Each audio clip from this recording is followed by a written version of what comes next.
Yung mga naririnig ko, na pati anak ko dinadamay. Yun lang. Sana maintindihan mo ko. Bakit kanya kailangan intindihin? Di ba dapat, di ba? Di ba dapat siya nagsasabi sa inyo? Kasi, Papa Jack, siya po yung taong parang ang hirap-hirap paliwanagan. Siya, wala na akong pakialam sa pagkatao niya ngayon. Okay. Alright? Dapat wala ka mo ng pakialam dyan. Kung merong isang taong dapat nagpapaliwanag sa'yo o nagpapaliwanag ngayon, hindi ikaw yon. Okay. Dapat siya nagpapaliwanag sa'yo. Ano ka ba? Bakit ang baba ng tingin mo sarili mo? Huwag mong iisipin siya na pag binaligan ka ng lalaking to, utang na loob mo sa kanya. No! Alright? Okay po. Kung gusto niya obligayin ang sarili niya to be with you, gawin niya. Kung gusto niya obligayin ang sarili niya na maging tatay sa anak ninyo, gawin niya.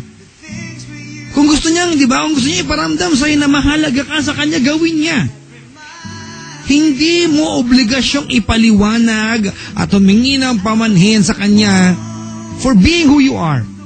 For all we know, ginawa mo yung part mo. Iniwan ka niya, okay pumanag ka, intindi mo. Pumunta ka ng Bicol, siya pumunta ka. Iniwan ka niya, nagparamdam, eto ka, naguguluhan na naman ngayon.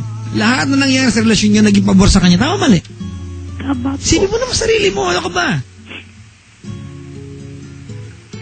Sipin mo naman sarili mo siya. Okay po. Okay, from the top, Julie, go ahead. Ikaw muna ulit. Dali. Julie, tarantado ka, ganun. Go. Di ba sabi mo, Papa Jack, bawal magmura? Ha? Di ba sabi mo, bawal magmura? Oh, bawal. Ako lang pwede. Hindi mo kaya magalit sa kanya eh. Alright?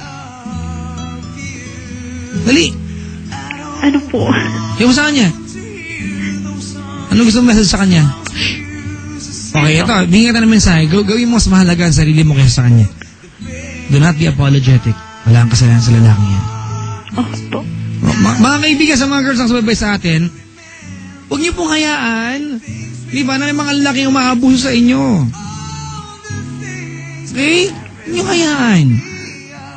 Alright? Okay, ulit natin. Julie? Go. Julie. Ikaw, dali.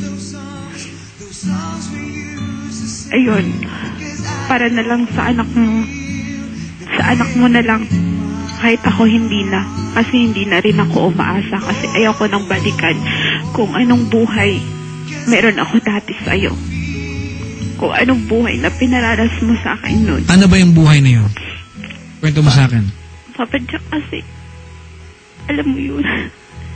Kahit sa family ko, tinago ko.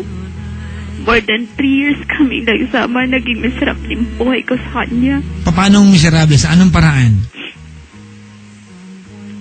Nananakit po siya. Puta mo, tarantado pala yan eh.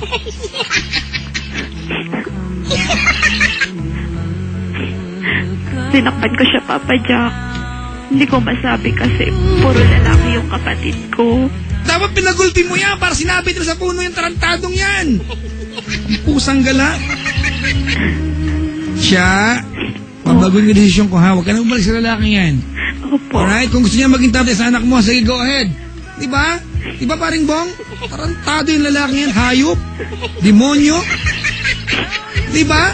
Imagine mo, binuntis ka niya, nilibing ka niya, iniwang ka niya, pinasunod ka niya, sumunod ka, iniwang ka na naman niya. Tapos Papa Jack. Nagbabalik. Ikaw iyak ka ng iyak. Tapos Papa Jack, yung mga ginastos pa po dun sa pagsusundalo niya, pera ko po. O ya, huwag mo nang ano. Huwag mo nang kwentahin yun. Ibang bagay na yun. Ang sinasabi ko may kinalaman sa emosyon. Okay po. Alright? Okay po. Huwag na. Magiging tiyak na pala buhay mo dyan eh. Ba't gusto mo balik dyan? Opo. Alright? Opo. Pag tinawagan ka niya ulit, sabi mo sa kanya, uy, nakausap ko sa Papa Jack, tarantado ka raw. Sabi mo sa kanya. Okay. Papa Jack, tatanong ko na lang po kasi yung birth certificate ng baby ko hindi ko pa nakuha kasi ang sabi niya noon, hindi ko pwedeng iparehistro ng pangalan ko. Naku, kailangan daw sa kanya. Usaping legal yan. Actually, ang totoo niya, kung di kayo kasal, pwedeng sa pangalan mo, pwedeng sa pangalan niya. Pag hindi niya pinirmahan yung, ito pagkakalam ko lang, pag hindi niya pinirmahan yung birth certificate, hindi niya acknowledge, dapat apelyido mo bilang nanay. Okay. Pag in-acknowledge niya yung bata, pwedeng apelyido niya. Pero ayokong pakialaman yung bagay na yan. Pero kung tatanungin mo ako, suggestion ko i-apelyido mo sa kanya. Kasi para sa bata, hindi para sa'yo. Okay po. Alright? Okay po. Huwag ka na maging madamot kasi nanay ka na ngayon, ha? Apo. Oo. Pag gusto niya maging tatay, pahiram mo yung bata. Pakilala mo silang dalawa. Pero para maging partner sa'yo yan, wag na. Okay po. Mag-irmitanya ka na lang kung gagawin mo yan. Okay? Okay. Ang ganda-ganda pa naman ang kanta ko para sa'yo. You're still my man. Pinamadaling pa sa Elon Ching. Mapaiyak mo ako. Pero wag na i-play ang Elon. Masensya ka na sa Elon. Wag na i-play. Nakakapikon. Ang pusang gala. Sa mga, wag niyo pong hayaan na yung mga lalaking namimihasa dahil sa pagiging martyr ninyo. Diba? Huwag niyo isipin dahil babae ka lang. Diba? Dahil babae ka, mas mahalagang lalaki. Mas importante sa relasyon ng lalaki. Hindi po totoo yan. Alright? Opo. Kakainis. Asan ba yung kanta ni Donna Cruz?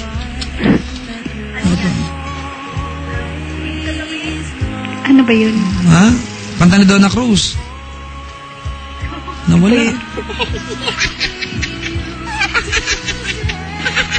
Nawala eh.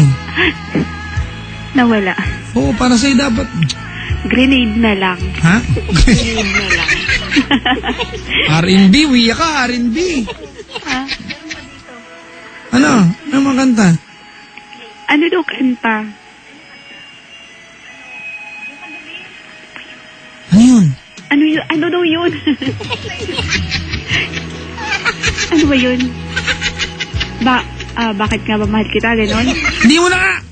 Tigilan mo na yan, baka sabihin niya gusto mo pa rin siya. Oo nga. Ito po, yung kaibigan ko, yung sasuggest. Nag-iisip ako. Dapat yung mga, kantang panghiwalay. Alam ko na, parting time. Mga ganyan. One Love na lang daw po. Ha? One Love. Sino kumanta? Sino daw kumanta? Isel Bisa daw. Wala, masyadong bago yan. Wala kami yan, masyadong bago yan eh. Wala daw. Ha? Out of Reach daw. Ang pinakabago sa akin, Michael Learns to Rock. Tumigil ka. Out of Reach daw po ka, Jack. Meron kami yung Tagalog version. Gusto mo, ha? Yung English daw po. Di ba Tagalog nga, meron kami. Kulit mo naman eh. Di kita ma-reach. Out of reach to, pero di kita ma-reach. Parang gano'n din, di ba? Kakantahin ko na para sa'yo.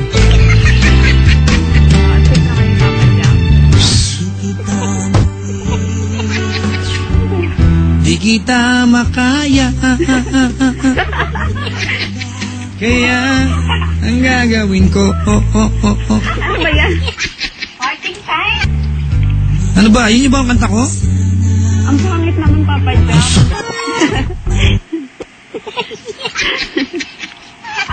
Hindi, okay na to, ha? I'll play a good song para sa'yo. Alright? Sana magustuhan mo to. Coming from Anne Marie. Alright? Okay po. Tapos habang pinapakinggan mo, okay lang maglulupasay ka dyan, ha? Walang masamang umiyak hanggang makarecover ka. Hindi masama. It's not a crime, alright? Okay po. Next time, you'll fall in love again because it will surely happen. Tandaan mo, pag may maghahanap ka ng panibagong mamahalin, hindi po ito standard or, di ba?